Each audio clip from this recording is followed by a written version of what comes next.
আসসালামু আলাইকুম প্রিয় দর্শক ভাই বোন বন্ধুরা, কেমন আছেন আপনারা? আলহামদুলিল্লাহ, আমি ভালো আছি। আশা করি আপনারাও ভালো আছেন। সুলাইমান আলাইহি ওয়াসাল্লাম, যিনি ইসলামের একজন ক্ষমতাধর এবং অলৌকিক ঘটনার অধিকারী একজন নবী। হযরত সুলাইমান আলাইহি ওয়াসাল্লামের জীবনী অত্যন্ত চমকপ্রদ, জ্ঞানগর্ভ এবং অলৌকিক ঘটনায় ভরপুর। হযরত সুলাইমান আলাইহিসসালাম ছিলেন মানব ইতিহাসের অন্যতম প্রভাবশালী নবী এবং রাজা। তার জীবন কাহিনী কেবল অলৌকিকতায় ঘেরা নয়, বরং প্রজ্ঞা, ন্যায় বিচারের এক অনন্য দলিল। তার পিতার নাম ছিলেন দাউদ আলাইহি ওয়াসাল্লাম। তিনি একজন নবী ছিলেন এবং তিনি ছিলেন বনি ইসরাইলের বংশধর। তিনি বর্তমান ফিলিস্তিনের জেরুজালেমে জন্মগ্রহণ করেছিলেন। তিনি পিতা দাউদ আলাইহি ওয়াসাল্লামের ১৯ জন সন্তানের মধ্যে সবচেয়ে প্রিয় সন্তান ছিলেন। সুলাইমান আলাইহি ওয়াসাল্লাম শৈশব থেকে অত্যন্ত তীক্ষ্ণ বুদ্ধির অধিকারী ছিলেন। অনেক জটিল বিচারকে দাউদ আলাইহিসসালাম তার পরামর্শ নিতেন। একটি বিখ্যাত ঘটনা হলো দুই মায়ের এক শিশুর বিচার। এটি তার বুদ্ধিমত্তার অন্যতম শ্রেষ্ঠ উদাহরণ হিসেবে গণ্য করা হয়। একবার দুই মহিলা একটি নবজাতক শিশুকে নিয়ে হযরত দাউদ আলাইহিসসালামের দরবারে হাজির হন। তারা দুজনেই দাবি করেছিল যে এই শিশুটি তাদের নিজের। আসলে তাদের দুজনেরই একটি সন্তান ছিল, কিন্তু রাতে একটি নেকড়ে এসে একজনের সন্তানকে নিয়ে যায়। এখন দুজনে জীবিত শিশুটিকে নিজের বলে দাবি করছে। দাউদ আলাহিসাল্লাম বড় মহিলার পক্ষে রায় দিয়েছিলেন। মহিলারা যখন ফিরে যাচ্ছিলেন তখন সুলাইমান আলাহিসাল্লাম তাদের থামালেন এবং বিষয়টি পুনরায় খতিয়ে দেখতে চাইলেন। তিনি একটি অদ্ভুত প্রস্তাব দিলেন। তিনি বললেন, যেহেতু তোমরা দুজনেই দাবি ছাড়ছ না, তাই আমি এই শিশুটিকে তরোয়াল দিয়ে সমান দুই ভাগে কেটে তোমাদের দুইজনকে অর্ধেক অর্ধেক দিয়ে দেই। এই কথা শোনার পর বড় মহিলা সে চুপ করে রইল এবং এই সিদ্ধান্তে রাজি হলো। ছোট মহিলা, আসল মা যিনি, সে চিৎকার করে কেঁদে উঠল এবং বলল, দয়া করে শিশুটিকে কাটবেন না। আমি দাবি ছেড়ে দিচ্ছি, বাচ্চাটি এই বড় মহিলাকেই দিয়ে দিন, অন্তত শিশুটি বেঁচে থাকুক। সুলাইমান আলাহিসাল্লামের সাথে সাথে বুঝতে ফেললেন আসল মাকে। তিনি বললেন, একমাত্র আসল মাই সন্তানের জীবন বাঁচাতে নিজের দাবি ত্যাগ করলেন। এরপরে তিনি বড় মহিলাকে শাস্তি দিলেন এবং শিশুটিকে ছোট মহিলার মানে আসল মায়ের কোলে তুলে দিলেন। এই বিচারটি এতটাই নিখুঁত ছিল যে দাউদ আলাহিসাল্লাম স্বীকার করেছিলেন সুলাইমান আলাইহি ওয়াসাল্লাম আল্লাহর পক্ষ থেকে বিশেষ প্রজ্ঞাপ্রাপ্ত। আরও একটি বিখ্যাত ঘটনা ঘটেছিল। এক ব্যক্তি ছাগল পালা নিয়ে অন্য ব্যক্তির শস্যক্ষেত নষ্ট করে ফেলে। দাউদ আলাহিসাল্লাম রায় দিলেন মালিককে ক্ষতিপূরণ হিসাবে ছাগলগুলো দিয়ে দিতে। সুলাইমান আলাহিসাল্লাম এর রায়ে তিনি প্রস্তাব দিলেন, ক্ষেত ঠিক না হওয়া পর্যন্ত জমির মালিক ছাগলের দুধ ও পশম ব্যবহার করবে আর ছাগল মালিক ক্ষেতটি আগের অবস্থায় ফিরিয়ে দিবে। এই বিচার দেখে হযরত দাউদ আলাইহিসসালাম ছোট ছেলের এই ন্যায় বিচার দেখে মুগ্ধ হন এবং এটিই কার্যকর করেন। দাউদ আলাহিসাল্লামের মৃত্যুর পর সুলাইমান আলাহিসাল্লাম মাত্র ১২ থেকে ১৩ বছর বয়সে সিংহাসনে বসেছিলেন।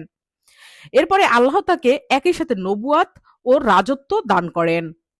কুরআনের ভাষায় তিনি উত্তরাধিকার সূত্রে তার পিতার জ্ঞান ও রাজত্বের অধিকারী হয়েছিলেন। সূরা আন-নামলের ১৬ নম্বর আয়াত।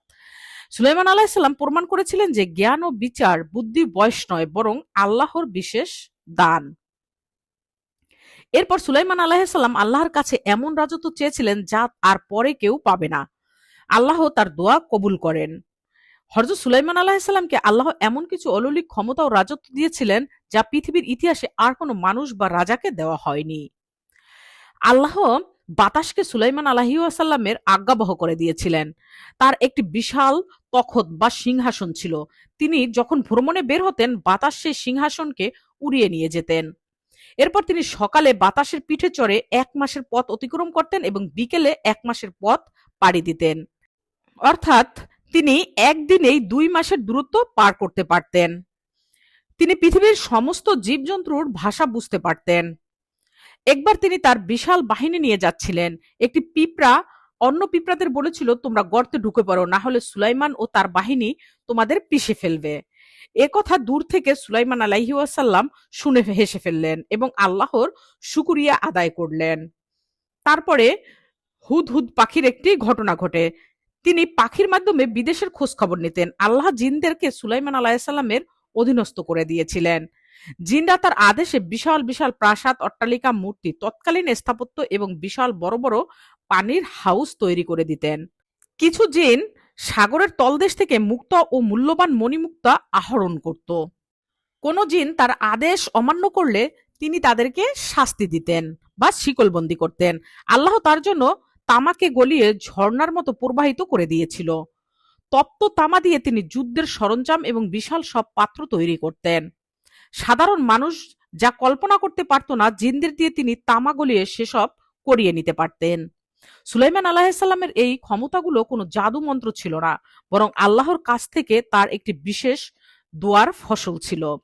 হযরত সুলাইমান আলাইহিসসালাম এবং রানী বিলকিসের কাহিনীটি ইতিহাসের অন্যতম রোমাঞ্চকর এবং শিক্ষণীয় ঘটনা। এটি মূলত একটি গোয়েন্দা পাখির মাধ্যমে শুরু হয়েছিল। ওই যে বলেছিলাম হুদহুদ পাখি। একবার সুলাইমান আলাইহিসসালাম তার বিশাল বাহিনীর কুচকাওয়াজ পরিদর্শন করছিলেন। তখন তিনি দেখলেন হুদহুদ পাখিটি নেই। তিনি রাগান্বিত হয়ে বললেন, হুদহুদ কোথায়? সে যদি উপযুক্ত কারণ দর্শাতে না পারে তবে তাকে কঠিন শাস্তি দেব বা জবেহ করব। কিছুক্ষণ পর হুদহুদ ফিরে এসে এক চাঞ্চল্যকর খবর দিল। সে বলল, হে নবী, আমি এমন এক দেশের খবর নিয়ে এসেছি যা আপনি জানেন না। আমি ইয়েমেনের সাবা রাজ্যে এক মহিলাকে রাজত্ব করতে দেখেছি। তাদের অঢেল সম্পদ এবং একটি বিশাল সিংহাসন আছে, কিন্তু দুঃখের বিষয় তারা এক আল্লাহর পরিবর্তে সূর্যের পূজা করে থাকে। সুলাইমান আলাইহিসসালামের খবরের সত্যতা যাচাই করতে একটি চিঠি লিখলেন এবং হুদহুদকে বললেন সেটি রানীর দরবারে ফেলে আসতে। চিঠিতে লেখা ছিল, আল্লাহর নামে শুরু করছি, যিনি পরম দয়ালু ও দাতা। তোমরা আমার অবাধ্য হয়েও না এবং আত্মসমর্পণকারী হয়ে আমার কাছে এসো, মানে মুসলিম হয়ে। চিঠি পেয়ে রানী বিলকিস ভয় পেলেন। তিনি যুদ্ধের ঝুঁকি না নিয়ে সুলাইমান আলাইহিসসালামকে তুষ্ট করতে দামি উপকৌটন পাঠালেন। কিন্তু সুলাইমান আলাইহিসসালাম তার প্রত্যাখ্যান করে বললেন, আল্লাহ আমাকে যা দিয়েছে তা তোমাদের দেওয়া সম্পদের চেয়ে অনেক উত্তম। তিনি হুমকি দিলেন যে রানী আত্মসমর্পণ না করলে তিনি বিশাল বাহিনী নিয়ে সাবা আক্রমণ করবে। রানী বিলকিস তখন সুলাইমান আলাইহিসসালামের সাথে দেখা করতে রওনা হলেন। তখন সুলাইমান আলাইহিসসালাম চাইলেন রানীর সিংহাসনটি আগেই নিজের দরবারে নিয়ে আসতে। এক শক্তিশালী জিন বলল, আপনি সভা শেষ করে ওঠার আগেই আমি তা এনে দেব। কিন্তু যার কাছে কিতাব বা আসমানি জ্ঞান ছিল, মানে আসিফ ইবনে বারখিয়া, সে বলল, আপনি চোখের পলক ফেরার আগেই আমি নিয়ে আসব। মুহূর্তের মধ্যে ইয়েমেনে থেকে ফিলিস্তিনের সিংহাসনটি হাজির। রানী বিলকিস তখন সুলাইমান আলাইহিসসালাম এর প্রাসাদে প্রবেশ করলেন। তখন তিনি মেজে দেখে মনে করেছিলেন সেখানে গভীর পানি থই থই করছে। তিনি কাপড় সামান্য উপরে তুললেন। সুলাইমান আলাইহিসসালাম হেসে বললেন, এটি পানি নয়, স্বচ্ছ কাচের মেজে। রানী বিলকিস বুঝতে পারলেন সুলাইমান আলাইহিসসালাম এর রাজত্ব ও জ্ঞান অলৌকিক। তিনি নিজের ভুল স্বীকার করে বললেন, হে আমার প্রতিপালক, আমি নিজের প্রতি জুলুম করেছি। আমি সুলাইমানের সাথে বিশ্বজাহানের প্রতিপালক আল্লাহর কাছে আত্মসমর্পণ করলাম। এই ঘটনার মাধ্যমে একটি পুরো জাতি মূর্তি পূজা ছেড়ে দেয়, এক আল্লাহর ইবাদত শুরু করে। হযরত সুলাইমান আলাইহিসসালামের জীবনের অন্যতম বড় কাজ ছিল বাইতুল মুকাদ্দাস, মানে মসজিদুল আকসা নির্মাণ করা। এই নির্মাণ কাজটি ছিল অত্যন্ত বিস্ময়কর, কারণ এর প্রধান শ্রমিক ছিল জিনেরা। হযরত দাউদ আলাইহিসসালাম এই মসজিদ নির্মাণ কাজ শুরু করেছিলেন, কিন্তু কাজ শেষ হওয়ার আগেই তার মৃত্যু হয়। মৃত্যুর আগে তিনি সুলাইমান আলাইহিসসালামকে ওসিয়ত করে যান যেন তিনি এই পবিত্র ঘরের কাজ সম্পন্ন করেন। সুলাইমান আলাইহিসসালাম মানুষের পাশাপাশি হাজার হাজার জিনকে দিয়ে এই কাজ নিয়োজিত করেছিলেন। জিনরা বিশাল বিশাল পাথরের পাহাড় কেটে কেটে নিয়ে আসতো, যা মানুষের পক্ষে বহন করা অসম্ভব ছিল। তারা সাগরের তলদেশ থেকে মণিমুক্তা ও মূল্যবান পাথর সংগ্রহ করে মসজিদের দেয়াল ও স্তম্ভে তৈরি করেছিল। জিনরা বড় বড় তামা ও পিতলের হাউস এবং পাত্র তৈরি করত, যাতে নির্মাণ কাজ, পানি ও অন্যান্য উপকরণ রাখা যায়। জিনরা স্বভাবগতভাবে খুব অবাধ্য ছিল। তারা কাজ ফাঁকি দেওয়ার চেষ্টা করত, কিন্তু আল্লাহ সুলাইমান আলাইহিসসালামকে ক্ষমতা দিয়েছিলেন তাদের শাস্তি দেওয়ার। যারা কাজ করত না তাদের তিনি শিকলবন্দি করে রাখতেন। সুলাইমান আলাইহিসসালাম একটি স্বচ্ছ কাচের ঘরে বসে বসে সব সময় তাদের কাজ তদারকি করতেন। সে সময় সাধারণ মানুষ এবং জিনরা মনে করত যে জিনরা বুঝি গায়েব বা ভবিষ্যতের খবর জানে। আল্লাহ চাইলেন তাদের এই ভুল ধারণা ভেঙে দিতে।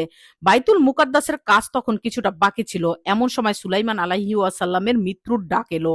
সুলাইমান আলাইহিওয়াসাল্লাম বুঝতে পেরেছিলেন যে তিনি মারা গেলে জিনরা কাজ ফেলে পালিয়ে যাবে এবং নির্মাণ অসম্পূর্ণ থেকে যাবে। তাই তিনি আল্লাহর কাছে দোয়া করে ইবাদত করে লাঠিতে ভর দিয়ে দাঁড়িয়ে গেলেন। সেখানেই তার মৃত্যু হয়, কিন্তু তিনি পড়ে গেলেন না। জিনরা মনে করলো তিনি তাকিয়ে তাদের কাজ দেখছেন। এই ভয়ে তারা একটানা 1 বছর কাজ করে পুরো মসজিদ নির্মাণ কাজ শেষ করে।